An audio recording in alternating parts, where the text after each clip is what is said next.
It was supposed to be just another quiet morning in a small suburban neighborhood, but what officers walked into would haunt them forever. It began with a frantic call to the authorities and ended with officers frozen in shock. Inside a quiet home in a peaceful neighborhood, they found a woman on the floor, barely breathing, her mother crying out for help. The suspect was gone, but the scene told its own story, one of chaos, fear, and unimaginable violence.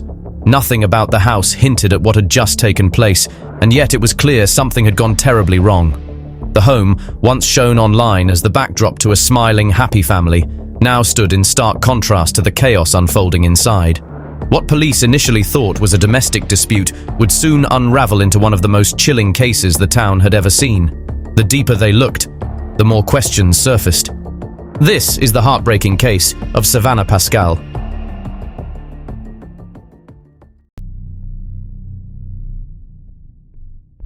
Savannah Jan Kinchin Pascal was born on August 22, 1990, in the quiet town of Pasadena, Texas, a place once called the Strawberry Capital, to her parents, Michael and Shirley Kinchin.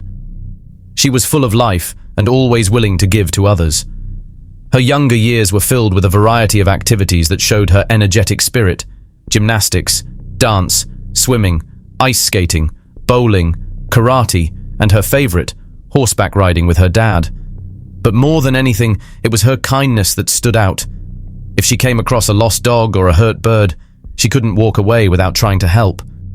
Every summer from second grade until she finished high school, Savannah went to the same camp and later came back as a counselor. People saw her as outgoing, motivated, and very spiritual. After graduating from Clear Creek High School in 2008, she first thought she'd become a vet. But after spending time at a clinic, she realized the emotional side of the job was more than she could handle. So she switched directions and started studying culinary arts at Alvin College. Just as things were starting to fall into place, her life changed. At 19, Savannah found out she was pregnant. The baby's father left. Suddenly, she was raising a child on her own. But she never had regrets and always said her son William was worth every struggle. 3 years later, when she was 22, she met someone who would change her life: Trent Pascal, a 40-year-old business owner. He was twice her age, confident, sharp-looking, and seemed dependable. Savannah wasn't chasing excitement anymore. She wanted stability for William, and Trent looked like someone who could give her that. Trent Pascal was born on October 21, 1972 in Texas. In his hometown of North Shore, he was seen as the cool uncle, but behind closed doors, he struggled with anger and violent mood swings. Some of Savannah's friends were uneasy about the 20-year age difference, but they never got the chance to say anything. Within a few months, Savannah and Trent were married, and a year later, they had a daughter named Mackenzie. Savannah also had a son from a previous relationship. To those on the outside, the Pascals looked like the perfect family: a successful father, a caring mother, 2 adorable kids, and a warm, loving home. Savannah felt like she had finally found her direction in life and dreamed of working in social services, supporting families who were hurting. But underneath the calm surface, everything was starting to break down. The arguments between Savannah and Trent got more intense. Neighbors said they often heard shouting, sometimes coming from the kitchen, other times from the backyard. And it wasn't just the noise. Trent was controlling, suspicious, and didn't even trust banks. He kept all his money hidden inside the house. Whether it was about avoiding taxes or just deep mistrust, no one was sure. But his need for control didn't stop with money. It slowly began to take over Savannah's life too. Her friends didn't trust him. Even Savannah's mum became concerned and decided to look into his past. What she found was alarming. Trent had a criminal history: theft. Still, Savannah, already tied to the marriage, kept saying he had changed. Years earlier, Trent had launched a YouTube channel where he shared videos of his family. On March 24, 2014, he posted a heartwarming clip called "Baby Laughing While Mom Blows Gum Bubbles." In it, Savannah and little Mackenzie shared a joyful moment, full of laughter, smiles, and connection. But just because one moment is real doesn't mean the whole life behind it is. Not long after, Trent started focusing more on family vlogs, showing trips, everyday routines, goofy challenges, and even strange DIY projects. His channel didn't have a clear purpose. He just posted whatever he felt like. Over time, though, the tone began to change. He started framing everything around himself. Some of his videos reached over 200,000 views, and Trent seemed to enjoy the attention and the growing online image. He even started another channel called Big Money Tea, which eventually vanished from the platform. Savannah had her own channels too. One from 2017 showed her doing a makeup tutorial that got close to 4,000 views. Another, even older, from 2013, had old video clips of Trent when he was a teenager. The odd thing, even at 14, Trent looked like a grown man wearing a yellow shirt from the 80s. Between 2014 and 2017, while the family kept posting cheerful vlogs, things at home were falling apart. The happier they looked on camera, the worse things really were when no one was watching. Savannah studied hard and worked non-stop, but nothing truly felt like it was hers. While going to the Commonwealth School of Mortuary Science, she was balancing school, raising her kids, and holding down a job just to stay afloat. Her goal was clear: give her children a better future. But no matter how much she tried, she didn't have control over her own income.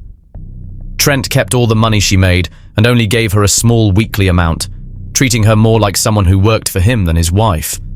He also didn't believe in using banks, hiding all their savings in different spots throughout the house. As their lives got more hectic, the closeness between them started to disappear. Instead of working on their relationship, Trent let his jealousy take control. He became sure that Savannah was being unfaithful. The age difference and his own self-doubt made him worry she'd leave him for someone younger. Their fights grew more intense. Savannah began turning to her mum for comfort, but when Trent found out, he started cutting her off from the people she trusted. He even called her mother, trying to twist the truth. Bit by bit, he made others see Savannah in a negative light. By 2019, Savannah was starting to find her own way, and in 2020, her work became both more challenging and more fulfilling. At the same time, Trent was falling apart. No job, no control, and filled with fear. He kept accusing her of cheating, put up security cameras all over the house, and made her share her location all the time. But that wasn't the end of it. One day, police showed up. Trent had stolen a car.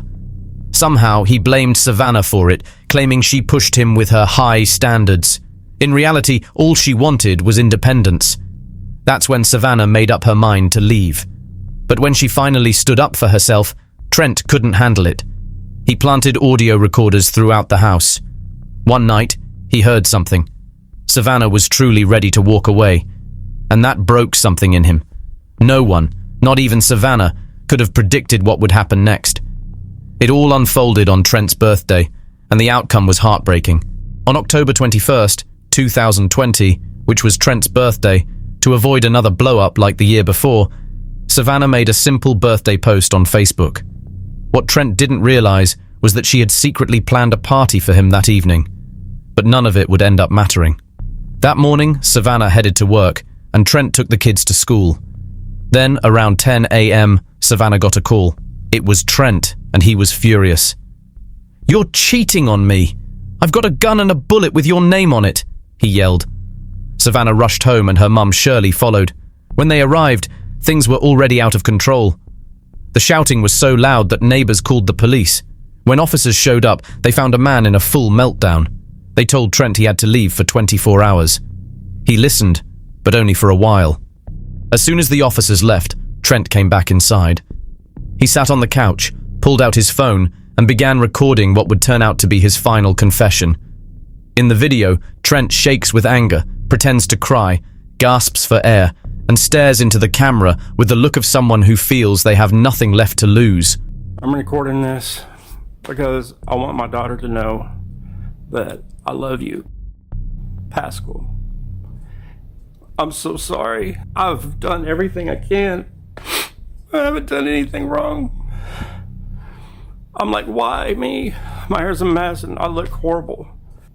I knew she was kind of too young, but I didn't. She's been playing me for a fool. I told her not to mess with me, not to mess with my emotions. Don't play with me. You done whatever you could. Thank you. I appreciate that. I love you so much. You love me like your own.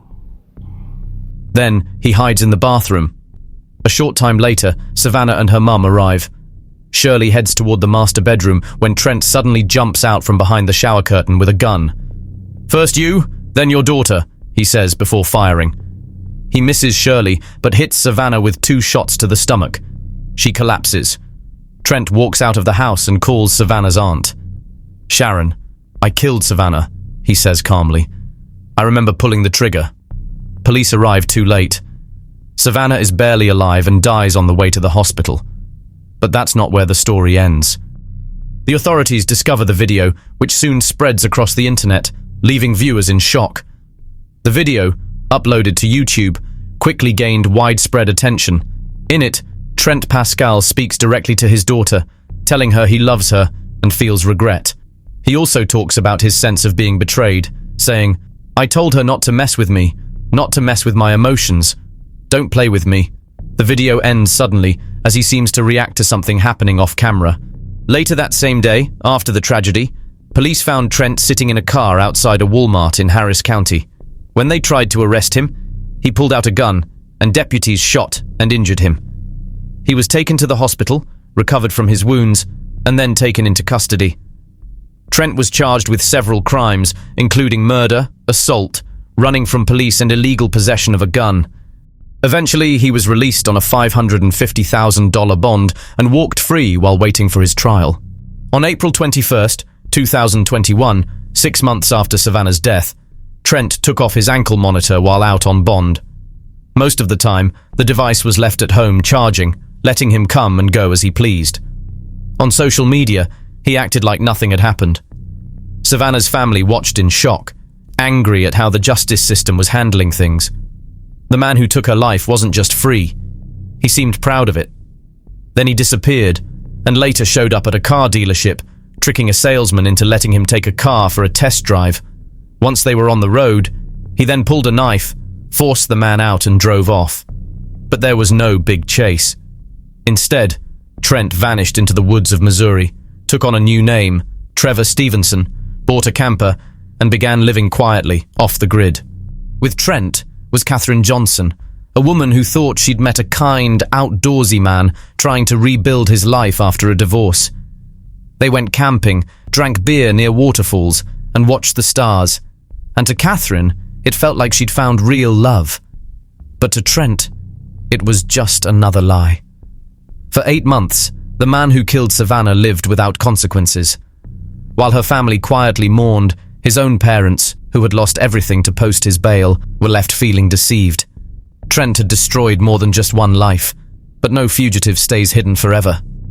On New Year's Eve 2022, Katherine found Trent's wallet and noticed the name wasn't right. One quick search online and everything fell apart. The man she thought she knew was actually Trent Pascal, a fugitive and a murderer. Scared, she contacted the police. Officers surrounded the camper, but before they could move in, a single gunshot rang out. Trent had ended his own life. With that, the case against him was officially closed. Katherine wasn't charged with anything and was said to be completely shocked by what she had unknowingly been part of. Later, she spoke out in interviews, sharing her heartbreak and disbelief over how easily Trent had fooled her and kept his real identity hidden. As people welcomed the new year with fireworks and toasts, Savannah's family sat in sorrow. To them, the justice system had let them down once more. Katherine was heartbroken too. She had trusted him. After everything came to light, she was overwhelmed with guilt, feeling responsible for what happened. Less than a year later, she also passed away. The exact cause wasn't confirmed, but many believed it was due to a broken heart. Trent left behind many heartbroken people. His children, Savannah's family, his own parents, and even the woman who had no idea she was harboring a fugitive. After he died, Savannah's mum finally spoke out. She called for changes to the bail system and better tracking of ankle monitors. "I wanted him to face us, to explain, to answer. But now we fight to change the system, because it didn't just fail us, it fails so many others." For Savannah, even after she was gone, she kept giving. Long before her death, she had signed up to be an organ donor. A quiet choice that ended up saving several lives. It was her final gift. Helping others had always been her goal, and in some way, she did that even after she was gone. Savannah was filled with warmth, kindness, and a spirit that lit up every room. She was a loving mum whose kids, William and Mackenzie, meant everything to her. She worked hard to give them a better life, but in the end, a tragic turn of events stole the future she worked for. Savannah didn't just live, she gave life to her loved ones and everyone lucky enough to cross her path. Through her donation, that love continues, giving others a second chance at life. Her legacy endures, and her memory lives on. It is deeply heartbreaking to reflect on the suffering the victim endured at the hands of such a cruel and heartless monster.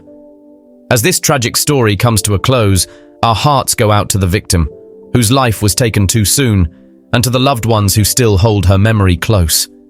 If you found this video compelling, be sure to like and subscribe to our channel and check out our other videos. Thank you for watching.